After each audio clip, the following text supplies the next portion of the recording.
నమస్తే, welcome to Sri Baba news. ముందుగా headlines. ముఖ్యమంత్రి నారా చంద్రబాబు నాయుడు అధ్యక్షతన భేటీ అయిన ఏపీ కేబినెట్. రాజధాని అమరావతికి చట్టబద్ధత కల్పించడంపై మంత్రివర్గ తీర్మానం.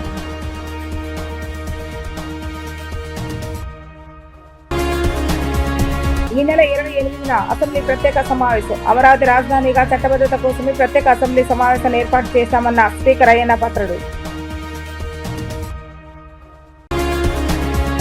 ఏపీలో 10 లక్షల పీఎన్జీ కలెక్షన్లే లక్ష్యమన్న మంత్రి నాదెండ్ల మనోహర్. రాజధాని అమరావతికి చట్టబద్ధత కల్పిస్తూ ఏపీ పునర్విభజన చట్టం 2014లోని సెక్షన్ 5ను సవరించవలసిందిగా మంత్రివర్గం తీర్మానం చేసింది. కొత్త రాజధాని స్థానంలో అమరావతి పేరును చేర్చాలని ప్రభుత్వం భావిస్తోంది. అంతేకాకుండా నీరుకొండలో ఎస్ఆర్ఎం వర్సిటీ 60 మీటర్ల ఎత్తు వరకు అకాడమిక్ భవనాల నిర్మాణానికి కేబినెట్ అనుమతి ఇచ్చింది. ముఖ్యమంత్రి నారా చంద్రబాబు నాయుడు అధ్యక్షతన సమావేశమైన ఏపీ కేబినెట్ భేటీ ముగిసింది. రాష్ట్రంలో 96 జూనియర్ సీనియర్ సివిల్ జడ్జి కోర్టుల ఏర్పాటుకు ఆమోదం తెలిపింది. వడ్డీన సంఘాలకు ప్రధాన క్రమంలో ఖనిజ లీజుల కేటాయింపుపై చర్చ జరిగింది. ఖనిజ లీజుల కేటాయింపులో ప్రీమియం సెన్రెజ్ ఫీజులలో 50% రాయితీ ఇవ్వాలని నిర్ణయం తీసుకుంది. కుప్పం బాలికల పాఠశాలలో పీఈటీ నర్స్ రికార్డ్ అసిస్టెంట్ పోస్టులకు మంజూరును ఆమోదం చేసింది. అమరావతి రాజధానిగా చట్టబద్ధత కోసమే ప్రత్యేక అసెంబ్లీ సమావేశమని శాసనసభ స్పీకర్ చింతకాయల అయ్యన్న పాత్రుడు స్పష్టం చేశారు. ఆంధ్రప్రదేశ్ రాజధానిగా అమరావతికి పూర్తిస్థాయి చట్టబద్ధత కల్పించే దిశగా కీలక అడుగు పడిందని తెలిపారు.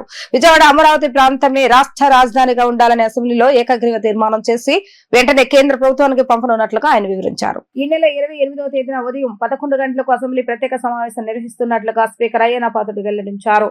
అమరావతిని రాజధానిగా గుర్తించాలన్న అంశంపై ఇప్పటి వరకు చట్టపరమైన స్పష్టత లేదని, ఈ లోటును భర్తీ చేసేందుకు ఈ సమావేశాన్ని ఏర్పాటు చేయనున్నట్లుగా తెలిపారు. కేంద్ర ప్రభుత్వం కూడా అమరావతిని రాజధానిగా ఆమోదించిందని, అయితే పార్లమెంట్ లో బిల్లు పాస్ కావాల్సి ఉందని పేర్కొన్నారు.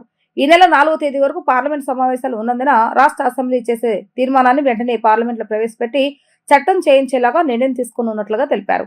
ఈ చట్టం కనుక పూర్తయినట్లయితే రాజధాని విషయంలో కొందరు చేస్తున్న విమర్శలకు శాశ్వతంగా తెరపడుతుందని స్పష్టం చేశారు. గవర్నర్ అబ్దుల్ నజీర్ ఉత్తర్వుల మేరకు వెలగపూడిలోని అసెంబ్లీ హాల్లో ఈ 6వ సెక్షన్ జరగనుందని ఆయన వెల్లడించారు.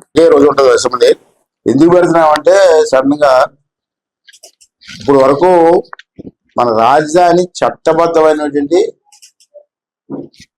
నిర్ణయం రాలేదు. ఇంకా అప్పుడు వచ్చి అమరావతి రాజధాని ఉన్నాం కానీ చట్టపరంగా లేదు. ఇప్పుడు నుంచి ట్రై చేస్తున్నాం. ఇప్పుడు కేంద్ర ప్రభుత్వం కూడా అమరావతి ఒప్పుకుంటారు. ఒప్పుకోవడం కాదు కావాల్సింది పార్లమెంట్ లో బిల్లు పాస్ అవ్వాలి. అంటే రేపు 4వ తారీఖు వరకు పార్లమెంట్ ఉంది. ఇప్పుడు ప్రధానమంత్రి గారు అంత కూర్చొని మాట్లాడుకొని చట్టబద్ధం చేద్దాం, డిలే చేయడం ఎందుకు అని చెప్పి నిర్ణయం తీసుకున్నారు. అంటే మాకు ఫోన్ వచ్చింది 2 రోజుల క్రితం. అసెంబ్లీలో తీర్మానం చేసి విజయవాడలో అమరావతి రాజధానిగా ఉండాలని చెప్పి అసెంబ్లీలో ఒక తీర్మానం చేసి పంపించుకున్నారు. ఇమీడియట్ గా 4వ తారీఖునేమో పార్లమెంట్ లో పెట్టి దాన్ని చట్టం చేస్తారు. అంటే రేపు 28 అసెంబ్లీ పెట్టాను. 28 అసెంబ్లీ ఉదయం 11 గంటలకు స్టార్ట్ అవుతుంది, సాయంత్రం వరకు జరుగుతుంది. ఆ టైంలో అమరావతి రాజధాని కావాలని చెప్పి చర్చ జరుగుతుంది. చర్చ జరిగి అందరం కలిసి ఏకగ్రీవంగా తీర్మానం చేయమని చెప్పి కోరుతాను నేను. అప్పుడు అందరం కలిసి తీర్మానం చేస్తారు. తీర్మానం చేస్తే తీర్మానం కాపీ నేను పార్లమెంట్ పంపిస్తాను. పార్లమెంట్ లో మళ్ళీ 4వ తారీఖు పార్లమెంట్ లో పెడతారు. పార్లమెంట్ లో కూడా ఆంధ్ర రాష్ట్రం నుంచి చట్టం చేయమని తీర్మానం వచ్చింది ఏకగ్రీవంగా. దీనిపైన మీ అభిప్రాయం ఏంటని పార్లమెంట్ లో అడుగుతారు. పార్లమెంట్ లో కూడా అందరూ కూడా మనకే మెజారిటీ ఉంది కాబట్టి అందరూ ఆమోదిస్తారు. అది చట్టపరం అయిపోతుంది. కొంతమంది సైకోల్ లాంటి మాట్లాడడానికి అవకాశం ఉండదు. చట్టం లేదు, చట్టపరం లేదు, రాజధాని ఎలాగంటారని కొంతమంది మాట్లాడతారు. మధ్య ఆ చట్టం ఏమైతే వాళ్ళు కూడా మాట్లాడడానికి అవకాశం ఉండదు. ఎల్పీజీ సిలిండర్లకు సంబంధించి ఏపీ కేబినెట్ లో కీలక నిర్ణయం తీసుకున్నట్లుగా మంత్రి నాదెండ్ల మనోహర్ తెలిపారు. ఎల్పీజీ సిలిండర్లు వాడుతున్న వారు గుంటూరు, నెల్లూరు, కాకినాడ, విశాఖ వంటి నగరాల్లో పైపుడు గ్యాస్ ను వాడేలాగా చర్యలు తీసుకోవాలని ప్రభుత్వం నిర్ణయించిందని చెప్పారు. పీఎన్జీ ద్వారా గ్యాస్ నిరంతరం సరఫరా అవుతుందని అన్నారు. అపార్ట్మెంట్స్, ఇండస్ట్రియల్ యూనిట్లు ఈ స్కీమ్ ను వాడుకుంటే కేంద్రం ఇన్స్టెంట్లు కూడా వస్తాయని ఆయన వెల్లడించారు. సచివాలయంలో ఏర్పాటు చేసిన విలేకరుల సమావేశం మంత్రి నాదెండ్ల మనోహర్ మాట్లాడుతూ ప్రధాన దేవాలయాల్లో పీఎన్జీ ఫెసిలిటీ తీసుకోవాలని ఆదేశించామని అన్నారు. ఇతర రాష్ట్రాలతో పోల్చితే ఆంధ్రప్రదేశ్ కు ఈ విషయంలో ఎక్కువ సౌలభ్యం ఉందని అన్నారు. జీఎస్టీని 5% నుంచి 25% పెంచడం వల్ల లబ్ధిదారులు ముందుకు రాలేదని చెప్పారు. దీపం సబ్సిడీ పథకాన్ని పీఎన్జీ సబ్స్క్రైబర్లకు కూడా వర్తించేలాగా చర్యలు తీసుకుంటామని అన్నారు. దీపం పథకంలో 4 నెలలకు ఒకసారి ఫ్రీ సిలిండర్ ఇస్తున్నామని, పీఎన్జీలో 2 నెలలకు ఒకసారి ఆ పేమెంట్ ను షేర్ చేస్తున్నామని అన్నారు. 2400 డీబీటీ సొమ్మును 3 సిలిండర్లకు సమానంగా పైపుడు గ్యాస్ పైప్లైన్లకు మారే వారికి బదిలీ చేస్తున్నామని అన్నారు. 24 గంటల్లోనే పైప్లైన్లు వేసుకోవడానికి అనుమతులు అందిస్తున్నామని లేదా ఆటోమేటిక్ గా అనుమతులు వచ్చేస్తున్నాయని తెలిపారు. పీఎన్జీకి 10 లక్షల కొత్త కనెక్షన్స్ ఇచ్చేలాగా టార్గెట్ పెట్టుకున్నామని అన్నారు. నెల రోజుల్లో 1,00,000 మందికి అందించేలాగా చర్యలు తీసుకుంటామని చెప్పారు. సోషల్ మీడియా భయాందోళనలు సృష్టిస్తుందని, ఏపీలో ఎక్కడా పెట్రోల్, గ్యాస్, డీజిల్ విషయంలో కొరత లేదని స్పష్టం చేశారు. ప్రతిరోజు 2,70,000 మందికి గ్యాస్ సిలిండర్లు అందిస్తున్నామని అన్నారు. కేంద్రం ఇచ్చిన ప్రోత్సాహకంతో ఇండక్షన్ స్టవ్లు అంగన్వాడీ కేంద్రాలు అందజేస్తున్నామని, ఆ ప్రక్రియ కొనసాగుతుందని అన్నారు. దేశంలోనే మొదటిసారి ఏపీ ప్రభుత్వం ఈ విధానాన్ని పాలసీగా తీసుకొని అమలు చేస్తుందని ఆయన పేర్కొన్నారు. అందరికీ నమస్కారం అండి. ఈరోజు ఆంధ్రప్రదేశ్ మంత్రివర్గం గౌరవ ముఖ్యమంత్రి గారు చంద్రబాబు నాయుడు గారి ఆధ్వర్యంలో ఒక కీలకమైన నిర్ణయం తీసుకోవడం జరిగింది. ఇది భారతదేశంలో మొట్టమొదటిసారి ఒక ఆలోచన విధానంలో ప్రజల్లో కూడా పర్యావరణం గురించి, రాబోయే రోజుల్లో ఎనర్జీ కన్జర్వేషన్ గురించి ప్రమోట్ చేసే విధంగా ఒక నూతన ఆలోచనతోటి ప్రస్తుతం ఉన్న వినియోగదారులు ఎవరైతే ఎల్పిజి గ్యాస్ సిలిండర్స్ వాడుతున్నారో, ప్రధానంగా విజయవాడ, గుంటూరు, తిరుపతి, నెల్లూరు, విశాఖపట్నం, కాకినాడ మరియు కర్నూలు నగరాల్లో ఉన్న వినియోగదారులందరికీ కూడా ప్రస్తుతం ఉన్న ఎగ్జిస్టింగ్ పైప్ న్యాచురల్ గ్యాస్ విధానాన్ని మరింత విస్తరించే విధంగా ప్రజలందరికీ కూడా ఆ అవకాశాన్ని సద్వినియోగం చేసుకోవడానికి ఈరోజు కేబినెట్ ఆమోదం తెలిపింది. కేంద్ర ప్రభుత్వం ఇస్తున్న రాయితీలు కానివ్వండి, ప్రత్యేకంగా ఈ గల్ఫ్ వార్ వలన వచ్చే కొన్ని ఇబ్బందుల్ని దృష్టిలో, అందుకనే మేము అంటున్నాం కదా, అందుకనే అంటున్నాం ఇండివిజువల్ కనెక్షన్స్ కన్నా మేము ముందు ప్రయారిటైజ్ చేయాలనుకుంది అపార్ట్మెంట్స్కి. ఇమీడియట్గా అపార్ట్మెంట్ వరకు మనం లైన్ తీసుకెళ్ళగలిగితే అక్కడ అపార్ట్మెంట్లో నివసిస్తున్న వాళ్ళందరూ కూడా ఈ గ్యాస్ కనెక్షన్స్ తీసుకోవచ్చు త్రూ ద పైప్ లైన్. ఇది పర్మనెంట్గా ఉండిపోతుంది ఆ ప్రాంతంలో. ఎవరైతే వేరే ఇళ్లలో ఉంటున్నారో, సొంత ఇళ్లలో ఉన్నారో వాళ్ళు కూడా తీసుకోవచ్చు. రెంటెడ్ పీపుల్ గురించి మీరు చెప్తున్నారు. ఏదైతే గ్యాస్ సిలిండర్ ఒక వ్యక్తి పేరు మీద ఉంటుంది, ఆ బెనిఫిషరీ పేరు ఉంటుంది, వాళ్ళు ఎక్కడ పోయినా తీసుకోవచ్చు. సో అదే ఇంటికి వాళ్ళు మారారనుకోండి ఇంకో ప్రాంతంలో, డెఫినెట్గా వాళ్ళ పేరు మీదే అది కంటిన్యూ అవుతుంది. దీపం ఏమో సంవత్సరానికి 3 విడతల్లో మనం ఇస్తున్నాం అండి. వీళ్ళకేమో 2 నెలలకు ఒకసారి మనం ట్రాన్స్ఫర్ చేస్తాం. ఎందుకంటే పైప్ న్యాచురల్ గ్యాస్ బిల్లింగ్ ఆ విధంగా ఉంది కాబట్టి దానికి సమానంగా మేము ఆ విధంగా అమౌంట్స్ని వాళ్ళ డైరెక్ట్ బెనిఫిట్ ట్రాన్స్ఫర్ చేస్తాం వాళ్ళ అకౌంట్స్లోకి. Off the record, on the record లెక్కలు మన దగ్గర ఉన్నాయి. క్లియర్గా చెప్తున్నాను మీకు, ఎక్కడ కూడా ఇబ్బంది లేకుండా సరఫరా చేస్తున్నాం. అయితే ఆ ఆందోళనతోటి ఎక్కువ మంది ఒకేసారి బుక్ చేశారు కాబట్టి ఆ బ్యాక్లాగ్ ఉండిపోయింది. దాన్ని రికవర్ చేస్తాం రాబోయే రోజుల్లో ఖచ్చితంగా.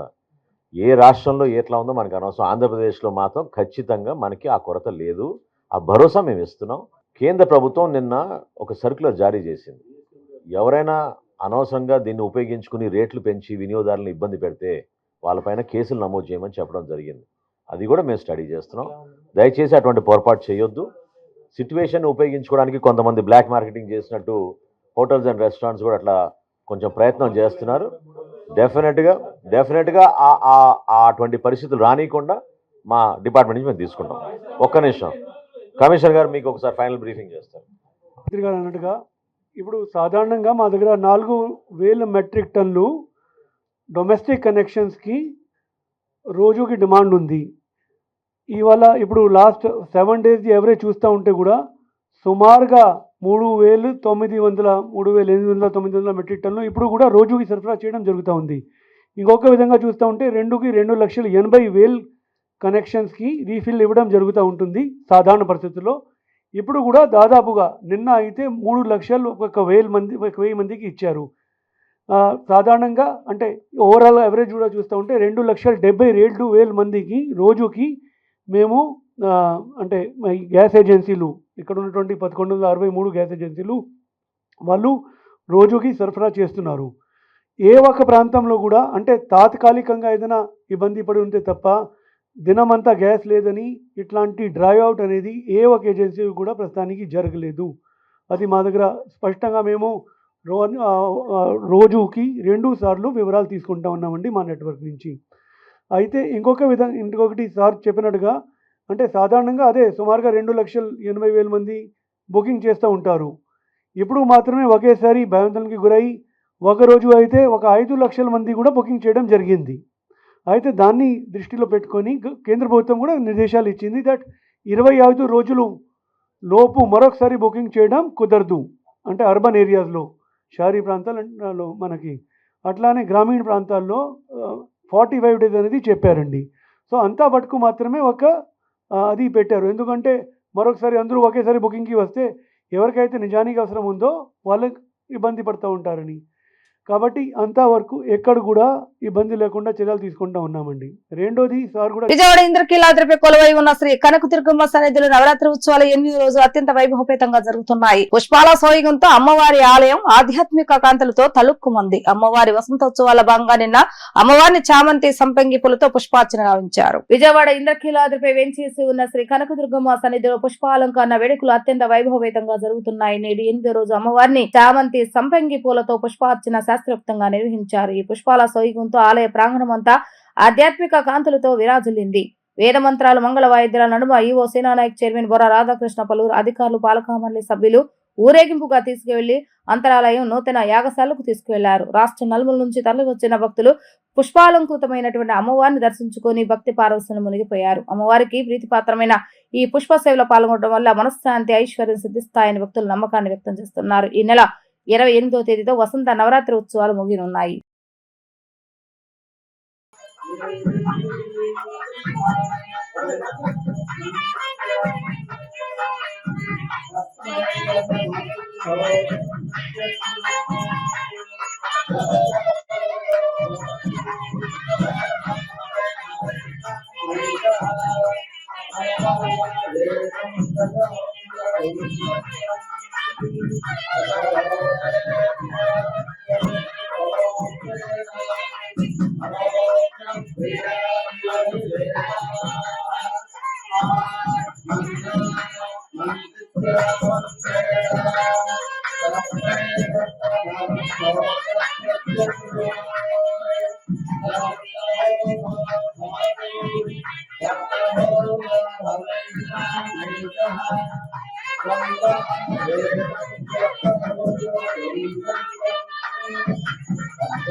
ध्यान आवाहना निर्धारित प्रातःकाल मुझे आज अवसर मिले भगवती धर्मात्मक राजादेश निवास प्रतिफल बापू योग वाड़ ध्यान మనకి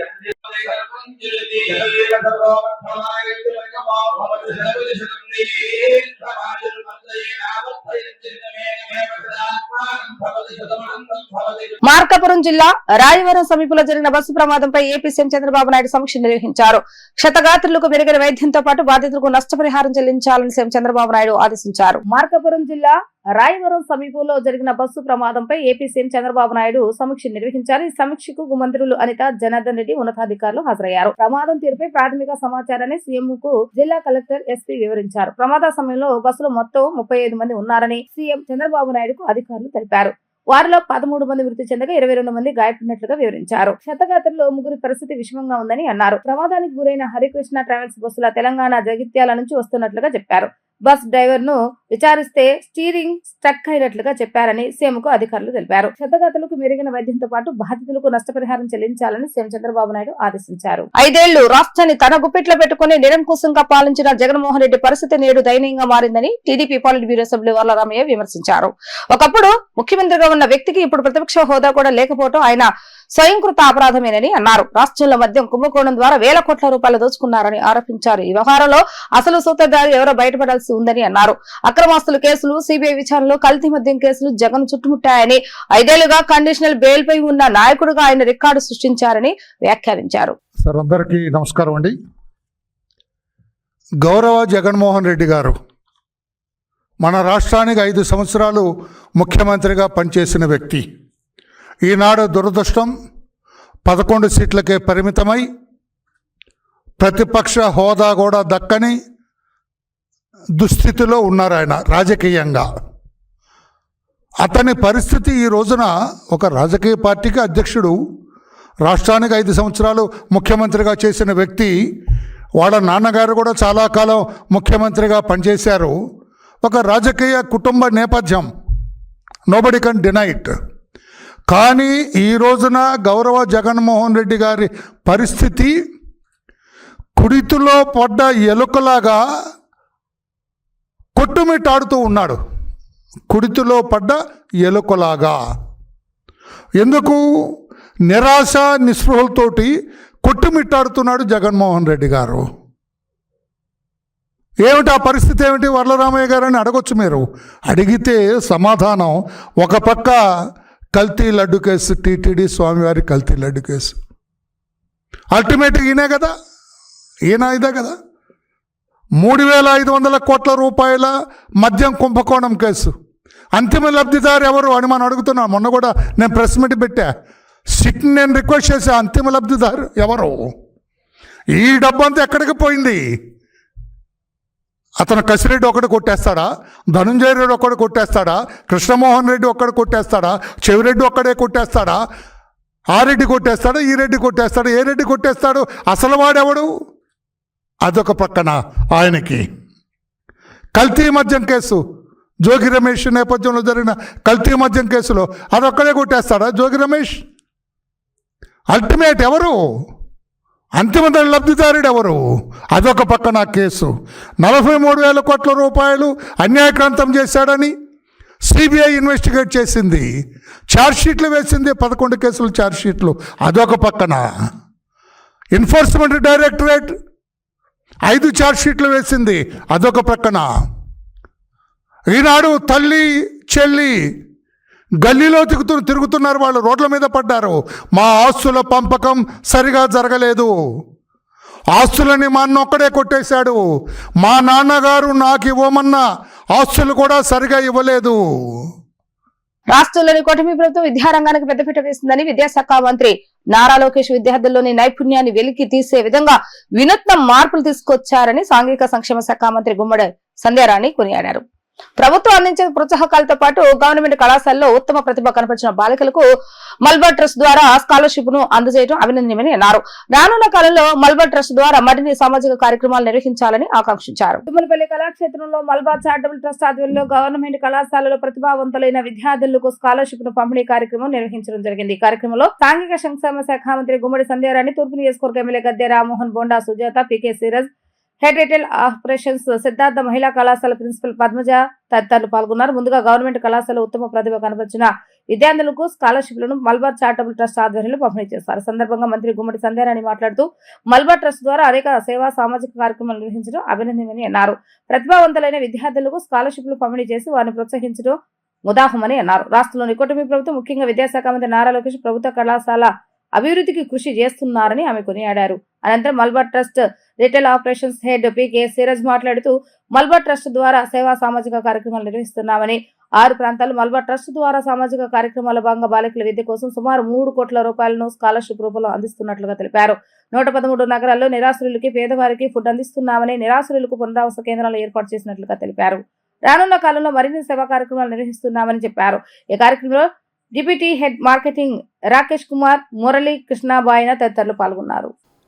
మల్బార్ సంస్థ వారు సిఎస్ఆర్ యాక్టివిటీ కింద మన కృష్ణా, గుంటూరు ఉమ్మడి జిల్లాల విద్యార్థులకు సుమారు 2,800 మందికి 10,000 రూపాయల చొప్పున స్కాలర్షిప్ ఇవ్వడం జరిగింది. అంతేకాదు ప్రపంచంలో అనేక చోట్ల వాళ్ళు సంవత్సరానికి 200 కోట్ల రూపాయలు స్పెండ్ చేసి పేదవారికి, అవసరమైన వారికి వాళ్ళందరూ కూడా ఆ బాధ్యతను తీసుకోవడం జరిగింది. వారికి మన మనస్ఫూర్తిగా అభినందన తెలియజేస్తా ఉన్నాను. నేను వారికి ఒక రిక్వెస్ట్ చేయడం జరిగింది. ఏదైతే మన ముఖ్యమంత్రి నారా చంద్రబాబు నాయుడు గారు P4 అని చెబుతా ఉన్నారు, P4 యాక్టివిటీ, కొన్ని కుటుంబాలను దత్తత తీసుకునే కార్యక్రమం, ఆ కార్యక్రమాన్ని కూడా అవగాహన పరుచుకుని ఆ కార్యక్రమం చేయాలని నేను కోరుతా ఉన్నాను. ఎందుకంటే ఒక్కొక్క స్టూడెంట్కి 10,000 ఇస్తే అది పరిపూర్ణం కాదు. కానీ కుటుంబంలో ఉన్న పిల్లల మొత్తం వాళ్ళ సంవత్సరానికి కావాల్సిన అవసరాలని మనం తీర్చగలిగితే వాళ్ళ పిల్లలు చక్కగా చదువుకుని అభివృద్ధి చెందుతారు. అభివృద్ధి చెందిన ద్వారా కుటుంబాలు ఆ పేదరికం నుంచి బయటకు వచ్చే అవకాశం ఉంది. అందువల్ల అలాంటి కార్యక్రమాలను కూడా చేపట్టమని రిక్వెస్ట్ చేశాను. ఏదేమైనా కూడా వారు చేస్తున్న 200 కోట్ల రూపాయలు వాళ్ళ లాభంలో ఇవ్వటం అంటే అది సామాన్య విషయం కాదు. పెద్ద సంస్థ, ఆ సంస్థ ఇంకా అభివృద్ధి చెందాలని, ఇంకా అనేక మందికి సేవ చేసే స్థితికి ఆ కంపెనీ రావాలని మనస్ఫూర్తిగా కోరుకుంటున్నాను. అందరికీ నమస్కారం అండి. నా పేరు రాకేష్ కుమార్, మలబార్ గోల్డెన్ డైమండ్స్ నుంచి మార్కెటింగ్ హెడ్. ఈరోజు Malabar golden diamonds and Malabar charitable trust తరఫున మేము ఈరోజు ఈ చారిటీలో భాగంగా ఉమెన్ ఎంపవరింగ్ ఎడ్యుకేషన్, ఎంపవరింగ్ ఉమెన్హుడ్లో భాగంగా ఆల్ ఓవర్ ఇండియాలో 33,000 స్టూడెంట్స్కి స్కాలర్షిప్స్ అనౌన్స్ చేయడం జరిగింది.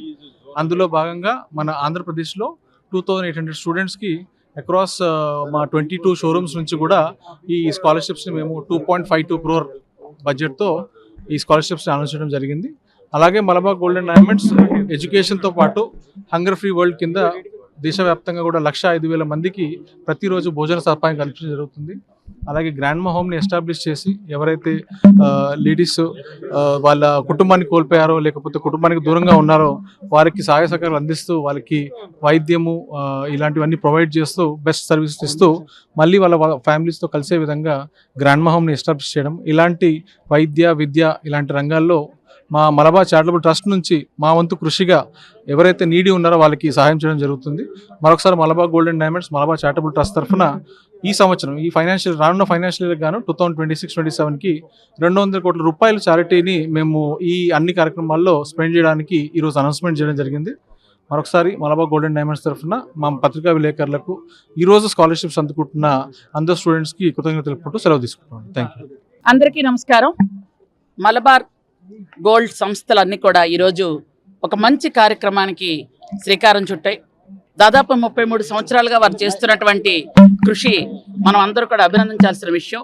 ఈరోజు ముఖ్యంగా గవర్నమెంట్ కాలేజెస్లో చదువుకున్న విద్యార్థినులకి 2,800 మంది విద్యార్థులకి ఈరోజు స్కాలర్షిప్ ఇవ్వడం అనేది చాలా సంతోషంగా ఉంది.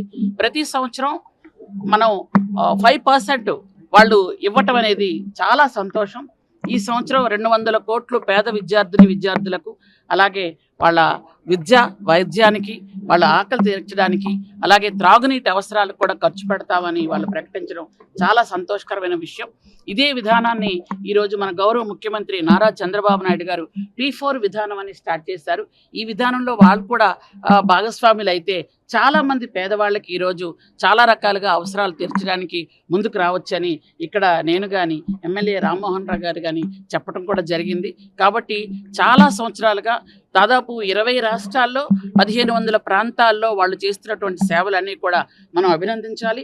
ఇలాంటి సేవలు ఇంకా విస్తృతంగా వెళ్ళాలి అనుకుంటే గవర్నమెంట్లో ఉండి చేస్తే ఇంకా బాగుంటుంది. ఈ P4 విధానంలో వాళ్ళు ఎంటర్ అయినట్టయితే చాలా వరకు పేద కుటుంబాలని దత్తత తీసుకొని వాళ్ళ పిల్లలు చదివించడం కానీ, వాళ్ళకి అక్కడ ఉన్నటువంటి పరిసర ప్రాంతాల్లో ఉన్నటువంటి వాళ్ళ అవసరాలు తీర్చడానికి బాగుంటుందని చెప్పడం కూడా జరిగింది. అలాగే బంగారు వ్యాపారస్తులు అంటే బంగారం మాత్రం అమ్ముతారు అనుకున్నాం, కానీ బంగారం లాంటి మనసు ఉంటుందని కూడా మనకి ఈరోజు రుజువు చేశారు. కాబట్టి ఆ సంస్థలో ప్రతినిధులందరికీ కూడా మా హృదయపూర్వకమైన ధన్యవాదాలు తెలియజేసుకుంటున్నాం. Thank you. విజయమ్మ రాసిన లేఖపై వైసీపీ అనవసరమైనటువంటి రాద్ధాంతం చేస్తుందని, ఆస్తులపై ఆమె రాసిన లేఖ సుప్రీంకోర్టు తీర్పుతో సమానమని ఏపీసీసీ అధ్యక్షురాలు వై షర్మిలారెడ్డి అన్నారు. వైసీపీ నేతలను కుక్కలని నేను అనలేదని స్పష్టం చేశారు. వైసీపీ జోలికి నేను వెళ్లను, నా జోలికి వస్తే మాత్రం ఊరికనే ప్రసక్తే లేదంటూ ఆమె తేల్చి చెప్పారు. అరటి రైతులను ఆదుకోవాలంటూ కడప జేసీ నిధి మీనాకు పీసీసీ అధ్యక్షురాలు షర్మిల వినతి పత్రాన్ని అందించారు. తొలుత షర్మిల అరటికాయలను వాహనంలో వేసుకుని జిల్లా కాంగ్రెస్ కార్యాలయం నుంచి స్వయంగా నడుపుతూ కలెక్టరేట్ కు చేరుకున్నారు. ఆమె వెంట కాంగ్రెస్ కార్యకర్తలు ర్యాలీగా వచ్చారు. అనంతరం షర్మిల కలెక్టర్ కార్యాలయం వెలుపల మీడియాతో మాట్లాడుతూ నా లక్ష్యం జగన్ కాదని, వైసీపీ సైతాన్ సైన్యం మూలాన ప్రతిసారి సంజాయిషి చెప్పుకోవాల్సి వస్తుందని ఆగ్రహాన్ని వ్యక్తం చేశారు.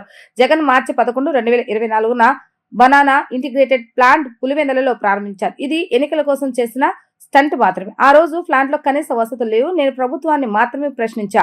అరటి రైతుల కోసం నా పోరాటానికి మద్దతు పలకాల్సింది పోయి కోడిగుడ్డుపై ఏకలు పీకుతారా అంటూ మండిపడ్డారు. సీఎంగా ఉండి బనానా ప్రాసెసింగ్ యూనిట్ ఎందుకు నడపలేదని నిలదీశారు. గల్ఫ్ యుద్ధం వల్ల ఎగుమతులు ఆగిపోయాయి, పడిపోయింది అని వాళ్ళు చెప్తూనే వాళ్ళకున్న మిగతా ఇబ్బందులన్నీ కూడా చెప్పడం జరిగింది. ఇప్పుడు యుద్ధం ఉంది కాబట్టి, ఇరాన్ ఇజ్రాయెల్ యుద్ధం ఉంది కాబట్టి ఇప్పుడు డిమాండ్ లేదు. కానీ ఇది ఒక అంశం మాత్రమే, ఒక పార్ట్ ప్రాబ్లం మాత్రమే. నిజమైన ప్రాబ్లము ప్రతి మార్చిలో కూడా మహారాష్ట్ర నుంచి బనానా సప్లై వస్తుంది కాబట్టి, విడుదలవుతుంది కాబట్టి వీళ్ళకి ఎప్పుడైనా మార్చి నుంచి రేటులు బాగా తగ్గిపోతాయి అన్నది వీళ్ళ ప్రైమ్ కంప్లైంట్. ఇది ఈ సంవత్సరం మాత్రమే జరిగింది కాదు. అఫ్ కోర్స్ ఈ సంవత్సరం అకాల వర్షాలు పడ్డాయి, ఈ సంవత్సరం యుద్ధం వచ్చింది. 2 కారణాల చేత ఇంకా చితికి ఉన్నారు. ఆదుకోవాల్సిన అవసరం ఉంది ప్రభుత్వం. అది డిమాండ్ చేస్తూనే పర్మనెంట్ సొల్యూషన్స్ కింద ఇంకొన్ని రైతులు అడగడం జరిగింది. వాటిలలో ప్రధానమైనది ఏమిటంటే cold storage facility, processing plant.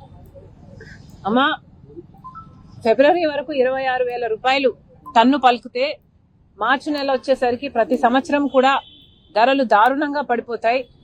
మేము ఎప్పటి నుండో కూడా ప్రాసెసింగ్ ప్లాంట్ని కావాలి అని ప్రపోజల్ ఉంది, కానీ ఇంతవరకు కూడా ఒక ప్రాసెసింగ్ ప్లాంట్ ఈ ప్రాంతంలో ఎక్కడా లేదు. ఒక స్టోరేజ్ ఫెసిలిటీ ఇక్కడ ఎక్కడా లేదు. దాంతో మాకు పంట కోసి ఒక చోట నిల్వ చేసి మద్దతు లేక ధర వచ్చేంత వరకు వేచి ఉండే ఆప్షన్ లేకుండా, ఆ ప్రివిలేజ్ లేకుండా పోతుంది. ధర ఉంటే పంటను కోయాలి, ధర లేకపోతే ఇక పంటను వదిలేసుకోవాలి. ధర లేదు కాబట్టి లేబర్ను పిలిచి ఆ పంట కోయించినా కూడా మాకు నష్టమే వస్తుంది. కాబట్టి చాలా సార్లు పంటను వదిలేసేయడం జరుగుతుంది అంటున్నారు. పాలనలో అంతా తనదే అన్నట్టుగా చంద్రబాబు నాయుడు వ్యవహరిస్తున్నారని, ప్రతి చిన్న విషయంలో క్రెడిట్ చోరీ చేస్తున్నారని వైసీపీ అధినేత జగన్ మండిపడ్డారు. అర్సెల్మిట్టల్ స్టీల్ ప్లాంట్ తన హయాంలోనే రాష్ట్రానికి వచ్చిందని, కానీ ఇప్పుడు తన వల్లే వచ్చినట్లుగా చంద్రబాబు నాయుడు బిల్డప్ ఇస్తున్నారని ఆయన ఎద్దేవా చేశారు. వైసీపీ అధినేత జగన్ ప్రకాశం జిల్లా అద్దంకి నియోజకవర్గ పార్టీ నేతలతో కీలక సమావేశాన్ని నిర్వహించారు. ఈ సందర్భంగా కూటమి ప్రభుత్వంపై, ముఖ్యంగా సీఎం చంద్రబాబు నాయుడుపై వైసీపీ అధినేత జగన్ నిప్పులు చెరిగారు. ఈ సందర్భంగా ఆయన మాట్లాడుతూ గూగుల్ విషయంలోనూ ఇదే జరిగింది, మాటలు కోటలు దాటుతున్నా చేతలు ఏమీ లేదని విమర్శించారు. రాబోయే రోజుల్లో పార్టీని సరికొత్తగా తీర్చిదిద్దుతామని, జగన్ 2.0లో కార్యకర్తలకు అత్యంత ప్రాధాన్యత ఉంటుందని హామీ ఇచ్చారు. నేతలెవరూ చంద్రబాబు నాయుడు చూసి భయపడవలసిన అవసరం లేదని, ఆ రోజులు పోయాయని ధైర్యం చెప్పారు. నియోజకవర్గాల పునర్విభజన జరగబోతుండటం పార్టీకి మంచి శుభ పరిణామం అని అభిప్రాయపడ్డారు. దీనివల్ల మహిళా రిజర్వేషన్లు అమల్లోకి వస్తాయని, గతంలో తాము పదవులు కాంట్రాక్టర్లో మహిళలకు ప్రాధాన్యత ఇచ్చామని, ఇప్పుడు చట్టసభల్లో కూడా మన మహిళలకు మరిన్ని అవకాశాలు వస్తాయని ఆయన పేర్కొన్నారు. వచ్చి 2 సంవత్సరాలు అయిపోయింది. ఇప్పటికీ ఆ బల్క్ డ్రగ్ పార్కు అడుగులు ముందుకు పడ్డంలా, కొన్ని లక్షల కోట్ల పెట్టుబడులు, కొన్ని వేల ఉద్యోగాలు కార్యక్రమం దానివల్ల జరుగుతుంది. అట్లాంటిది అక్కడ కూడా అడుగులు ముందుకు పోయడంలా వెనక్కు పోయింది. దాన్ని మళ్ళీ కాంప్లికేట్ చేస్తూ అక్కడ ఉన్న ల్యాండ్ సరిపోతుంది, ఆ ల్యాండ్ సరిపోదని చెప్పి ఇంకా ఎక్కువ ల్యాండ్ కావాలని చెప్పి ఇంకా అడుగులు ముందుకు వేసినారు. వేసేసరికి కథ రివర్స్ అయింది. ఇట్లా ప్రతి దాంట్లోనూ కూడా అడుగులు ముందుకు వేయాల్సిన చోట ఈయనే కాంప్లికేషన్స్ క్రియేట్ చేస్తాడు, చేసి ఈయనే దాన్ని వెనక్కి తీసుకొని పోతాడు. ఇంతెందుకు, మన హయాంలోనే 3 పోర్టులు కడతా ఉన్నాం. మీ అందరికీ కూడా తెలిసిందే. రామాయపట్నం పోర్టు దాదాపుగా 80% మన హయాంలోనే పూర్తి చేసినాం. ఇంకా ఈ మిగిలింది 20%. మూలపేటలో మన హయాంలోనే పోర్టు 30% పూర్తి చేసినాం. మన హయాంలోనే ల్యాండ్లు పూర్తి చేసినాం, పర్మిషన్లు పూర్తి చేసినాం, ఫైనాన్షియల్ క్లోజర్ పూర్తి చేసినాం, డబ్బులకు ఇబ్బంది లేకోకుండా దానికి సపరేట్ బ్యాంక్ అకౌంట్ క్రియేట్ చేసి సపరేట్గా దానికి లోన్ శాంక్షన్ చేసి సపరేట్గా దానికోసం చేసినాం. మూలపేట అయినా, రామాయపట్నం పోర్ట్ అయినా, లేదా మచిలీపట్నం పోర్ట్ అయినా. మచిలీపట్నం కూడా 30% పూర్తి అయిపోయింది మన హయాంలోనే. ఈ రోజుకి 2 ఏళ్ళు అయిపోయింది. అన్ని చోట్ల పనులు ఆపేసినాడు. వీళ్ళకి సంబంధించిన వాళ్ళకి సబ్ కాంట్రాక్ట్లు, వీళ్ళకి సంబంధించిన వాళ్ళకే వాళ్ళని తప్పించి కాంట్రాక్ట్, వీళ్ళకి సంబంధించిన వాళ్ళకి కాంట్రాక్ట్లు ఇప్పించుకోవడంతో కనీసం అదన్న పనులు జరుగుతున్నాయంటే లేదు, అది కూడా అయిపోయినా. ఏమంటే తొందరగా పని అయిపోతే జగన్ క్రెడిట్ వస్తుంది కాబట్టి పని ఆపు. పనులు ఆపి ఆడ చుట్టుపక్కల భూములు మళ్ళా వీళ్ళ మనుషుల చేత కొనుగోలు చేయించే కార్యక్రమాలు. మచిలీపట్నంలో వాళ్ళు మొత్తుకుంటున్నారు. ఉన్నదానికి ఆల్రెడీ ల్యాండ్ ఇచ్చినాం, ఆల్రెడీ పోర్టు జరుగుతూ ఉంది. చెన్నైలో పోర్టు ఎన్ని ఎకరాల్లో ఉంది చెన్నైలో పోర్టు? ఇక్కడ వీళ్ళకు 2000 ఎకరాల్లో పోర్టు కడతారు, పైన ఇచ్చినాం. పోర్టు కడతా ఉన్నారు, ఆపేసినాడు. ఇంకా ల్యాండ్ అక్విజిషన్ చేయాలంట. వీళ్ళ బినామీలందరినీ పంపించినాడు, భూములు కొనుగోలు చేసే కార్యక్రమం చేస్తూ ఉన్నాడు. దాని తర్వాత దాన్ని మొదలు పెడతాడంట. ప్రతి అడుగులోనూ కూడా నాకేంది అనే పద్ధతిలో రాష్ట్రాన్ని దోచుకోవడంతోనే ఈరోజు ఎక్కడ చూసినా కూడా అడుగులు జరగబడుతున్నాయి. ఇలాంటి వాతావరణంలో రేపొద్దున 2029 ఎన్నికలు జరగబోతున్నాయి. ఇంకా మీ అందరికీ కూడా ఇంకొక శుభవార్త ఏమిటి అని అంటే, రాష్ట్రంలో సీట్లు కూడా పెరుగుతున్నాయి. 175 కాస్త 263 స్థానాలకు ఏకంగా 50% పెంచి 263 స్థానాలకు పోతున్నాం. వార్తలు ముగించే ముందు హెడ్లైన్స్ మరొకసారి. ముఖ్యమంత్రి నారా చంద్రబాబు నాయుడు అధ్యక్షతన భేటీ అయిన ఏపీ కేబినెట్. రాజధాని అమరావతికి చట్టబద్ధత కల్పించడంపై మంత్రివర్గ తీర్మానం.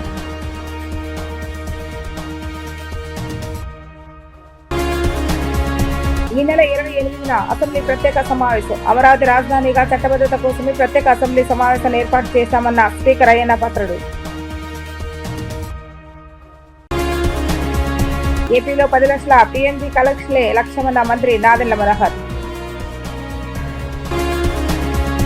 ఇవి రోజు వార్తా విశేషాలు. మరలా తిరిగి ప్రసారమే వార్తలు మళ్ళీ కలుద్దాం. అంతవరకు సెలవు, నమస్కారం.